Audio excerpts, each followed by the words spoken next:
Assalamualaikum warahmatullahi wabarakatuh. Perkenalkan, nama saya Elvania Lelat Nur Aziza, NIM 126205203 kelas BGMI 6B.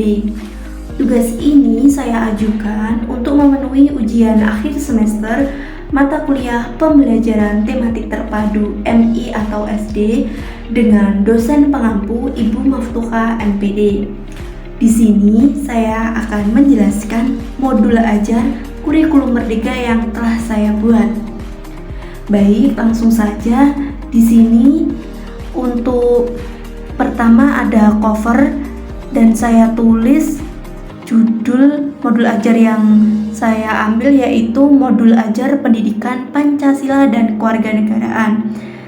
Untuk bawahnya saya tuliskan kelas 4 semester 2 SD Negeri 2 Kedong Soko, dan di sini saya tuliskan nama saya dan kelas yaitu Elvania Lelat Nur Aziza dan kelas BGMI 6B. Baik, di halaman selanjutnya ada kata pengantar. Nah, kata pengantar di sini penulis mengucapkan ucap syukur karena telah menyusun modul bahan ajar yang dibuat, dan tak lupa penulis juga mengharapkan kritik, saran, dan masukan guna memperbaiki bahan ajar ini. Di bawahnya penulis menuliskan tanggal penulis membuat modul ajar ini yaitu Tulungagung 9 Juni 2023. Baik, di bawahnya terdapat informasi umum. Informasi umum ini terdiri dari beberapa poin, yaitu untuk poin yang ke A ada identitas modul yang mencakup penyusun. Di sini penyusun saya tulis nama saya yaitu Elvania Lelat Nur Aziza. Lalu instansi yaitu SD Negeri 2 Kedong Soko untuk tahun penyusunan 2023, jenjang sekolah SD, mata pelajaran Pendidikan Pancasila dan Kewarganegaraan untuk kelas 4 fase B. Bab yang saya ambil yaitu bab 5 pada tema pola hidup gotong royong. Untuk materi pelajarannya kondisi dan keadaan yang ada di lingkungan masyarakat untuk menghasilkan kondisi keadaan yang lebih baik. Untuk elemennya keterampilan proses dan pemahaman, dan alokasi waktu 4 jam pelajaran. Baik, untuk poin selanjutnya yaitu poin B ada kompetensi awal. Kompetensi awal yaitu peserta didik dapat mengondisikan keadaan di lingkungan dan masyarakat untuk menghasilkan kondisi dan keadaan yang lebih baik.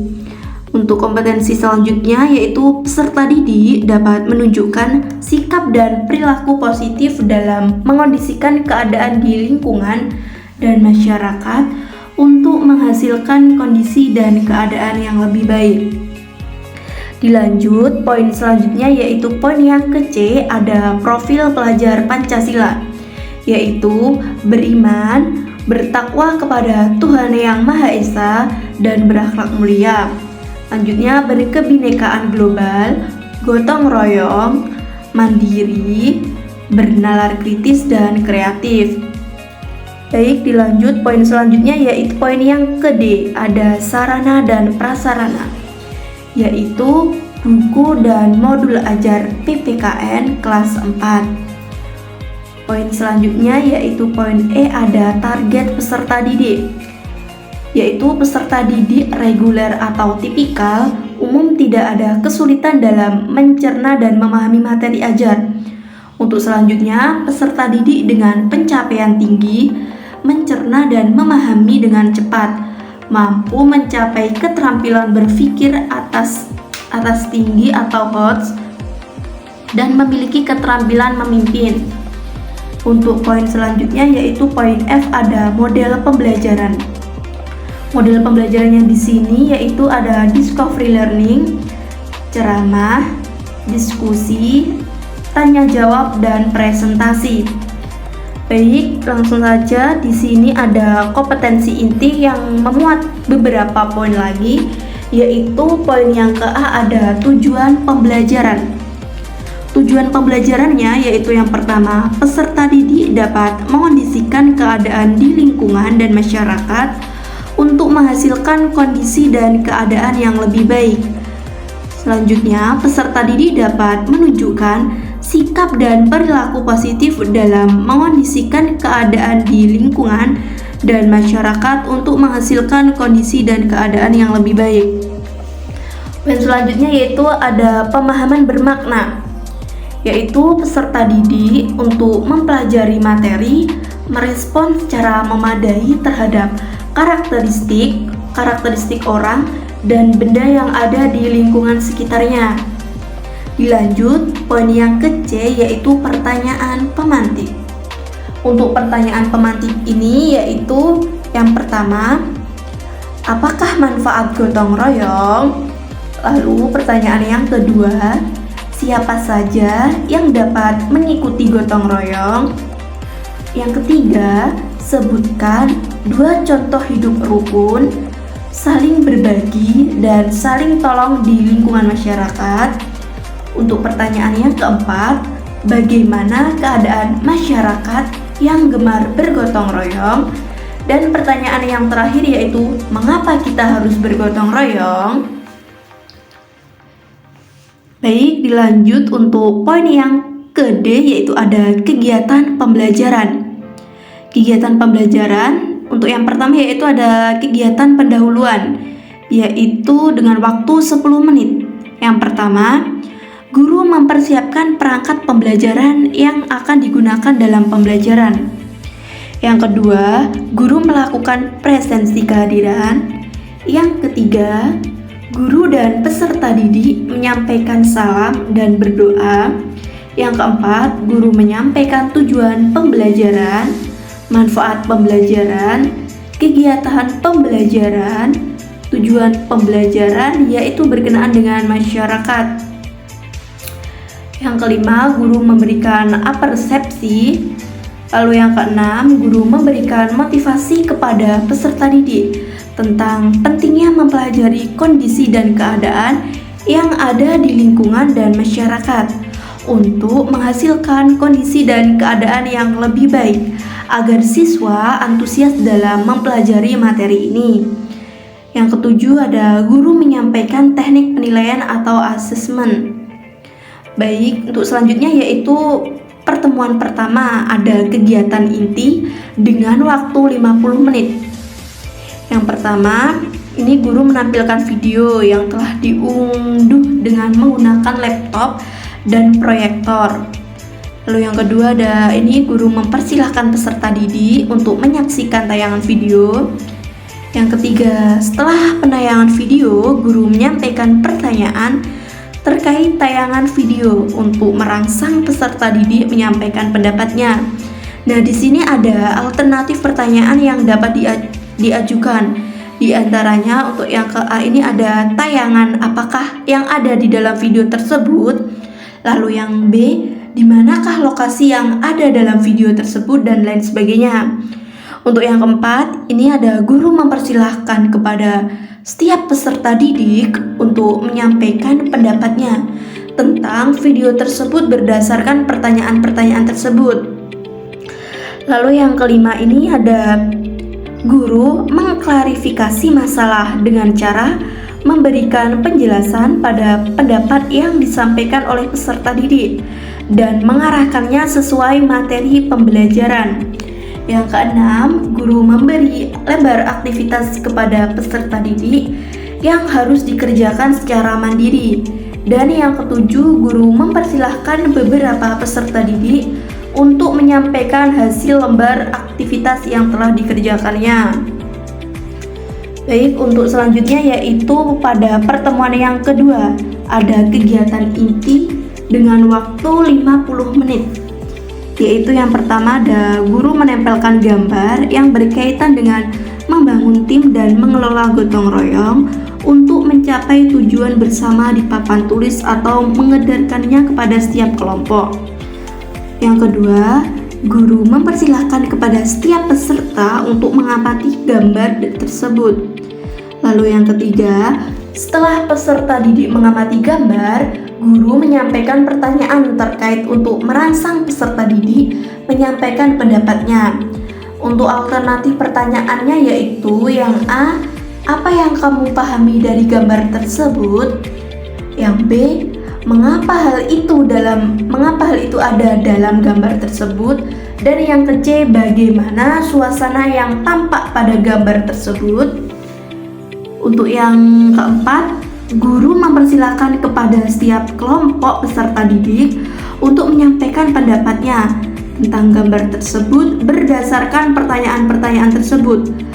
Pada langkah ini, guru hendaknya tidak mengomentari peserta didik dan tidak meminta alasan peserta didik mengenai pendapatnya. Untuk nomor yang kelima ada guru mengklarifikasi masalah dengan cara memberikan penjelasan dan mengarahkannya sesuai materi pembelajaran. Yang keenam, guru memberikan lembar aktivitas peserta didik yang harus dikerjakan secara mandiri. Dan yang ketujuh, guru mempersilahkan beberapa peserta didik untuk mempresentasikan lembar aktivitas yang telah dikerjakannya. Untuk kegiatan yang terakhir yaitu ada kegiatan penutup dengan waktu 10 menit, yaitu yang pertama, guru mengapresiasi peserta didik dan memberikan penjelasan terhadap seluruh tugas yang sudah dikerjakan. Lalu yang kedua, guru bersama peserta didik melakukan refleksi pembelajaran, karakteristik orang dan benda yang ada di lingkungan sekitarnya. Untuk yang ketiga, guru memberikan informasi mengenai kegiatan pembelajaran pada pertemuan selanjutnya. Dan yang keempat, guru menutup pelajaran dan secara bergantian memberikan kesempatan kepada peserta didik lain untuk memimpin berdoa bersama setelah selesai pembelajaran. Baik, dilanjut untuk poin selanjutnya ada assessment atau penilaian. Penilaian terhadap pencapaian materi yang disampaikan selama kegiatan pembelajaran berlangsung meliputi ada sikap, pengetahuan, dan keterampilan dalam unjuk kerja hasil karya atau proyek. Penilaian ini dilakukan dengan tujuan agar guru mampu melihat kecenderungan sikap peserta didik dalam memahami materi pelajaran. Baik, untuk penilaian pengetahuan ini dapat dilakukan saat mengamati peserta didik ketika mengerjakan penugasan berupa instrumen pada lembar kerja peserta didik atau beberapa pertanyaan atau soal latihan seperti berikut ini, yaitu pertanyaannya ada 5. Yang pertama, apakah manfaat gotong royong? Lalu yang kedua, siapa saja yang dapat mengikuti gotong royong? Yang ketiga, sebutkan 2 contoh hidup rukun, saling berbagi dan saling tolong di lingkungan masyarakat. Yang keempat, bagaimana keadaan masyarakat yang gemar bergotong royong? Dan yang kelima, mengapa kita harus bergotong royong? Nah, di sini sudah terdapat kunci jawaban untuk setiap soal tersebut. Untuk jika soal tersebut benar semua, yaitu mendapatkan 100. Untuk satu soal benar mendapatkan skor 20. Dilanjut poin selanjutnya yaitu poin yang ke F, ada kegiatan pengayaan dan remedial. Untuk pengayaan di sini, guru dapat menyampaikan materi pengayaan untuk dipelajari oleh peserta didik secara mandiri ataupun berkelompok. Guru dapat mengangkat topik atau materi dengan kondisi dan keadaan yang ada di lingkungan dan masyarakat untuk menghasilkan kondisi dan keadaan yang lebih baik. Untuk kegiatan remedial di sini dilakukan kepada peserta didik yang membutuhkan bimbingan untuk memahami materi atau pembelajaran mengulang kepada peserta didik yang belum mencapai target pencapaian pembelajaran. Untuk poin yang selanjutnya yaitu poin refleksi. Poin refleksi guru di sini merupakan penilaian yang dilakukan oleh guru itu sendiri berdasarkan pembelajaran yang telah dilaksanakan mulai dari selama mempersiapkan, melaksanakan, hingga mengevaluasi kegiatan belajar yang dilakukan selama 2 kali pertemuan. Refleksi guru ini bertujuan untuk menilai kekurangan dan juga kelebihan dari kegiatan pembelajaran yang kemudian dijadikan sebagai bahan evaluasi untuk pembelajaran berikutnya. Di sini ada beberapa contoh pertanyaan, yaitu untuk yang pertama, apakah pemilihan media pembelajaran telah mencerminkan tujuan pembelajaran yang dicapai? Dan ini selanjutnya, apakah gaya penyampaian materi mampu ditangkap oleh pemahaman peserta didik dan lain sebagainya. Untuk refleksi siswa di sini, peserta didik melakukan refleksi pembelajaran yang berkaitan dengan sikap, pengetahuan, dan keterampilan. Untuk contohnya yaitu yang pertama ini, bagaimana menurutmu yang paling sulit dalam pelajaran ini? Lalu yang kedua, apa yang akan kamu lakukan untuk memperbaiki hasil belajarmu dan lain sebagainya, seperti contoh ini. Baik, di sini untuk poin selanjutnya yaitu poin yang ke-H, ada lembar kerja peserta didik. Di lembar kerja peserta didik ini silakan menulis kelompok apa, terus kelasnya, dan tidak lupa nama anggota kelompoknya siapa saja. Dan ceritakan kaitan gambar berikut ini dengan kegiatan pembelajaran saat di depan kelas. Di sini sudah disediakan nilai dan paraf orang tua. Untuk poin selanjutnya yaitu bahan bacaan. Bahan bacaan di sini yaitu tong sampah cantik hasil gotong royong. Bisa dilihat di sini poin bacaannya, sertakan gambar juga. Dan poin selanjutnya yaitu poin yang ke-J ada rubrik penilaian. Rubrik penilaian ini ada rubrik penilaian kinerja diskusi individu, ada rubrik penilaian presentasi atau kelompok dengan aspek, yaitu yang pertama keaktifan dalam diskusi, yang kedua sikap ingin tahu terhadap proses pemecahan masalah yang berbeda dan kreatif, lalu yang ketiga bekerja sama dalam kelompok. Selanjutnya yaitu rubrik penilaian kinerja presentasi. Selanjutnya ada rubrik penilaian sikap peserta didik. Dan untuk poin yang selanjutnya ada poin yang ke-A, yaitu glosarium, berisi kata kunci yang ada dalam modul ini. Misalnya ada Bhinneka Tunggal Ika, capaian pembelajaran, dasar negara, dan lain sebagainya.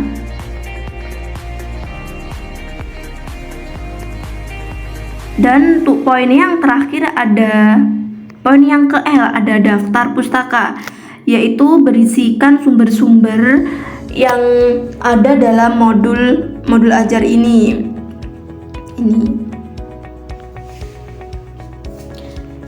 Baik, mungkin itu saja yang dapat saya sampaikan. Jika ada kurang lebihnya, saya mohon maaf yang sebesar-besarnya. Wassalamualaikum warahmatullahi wabarakatuh.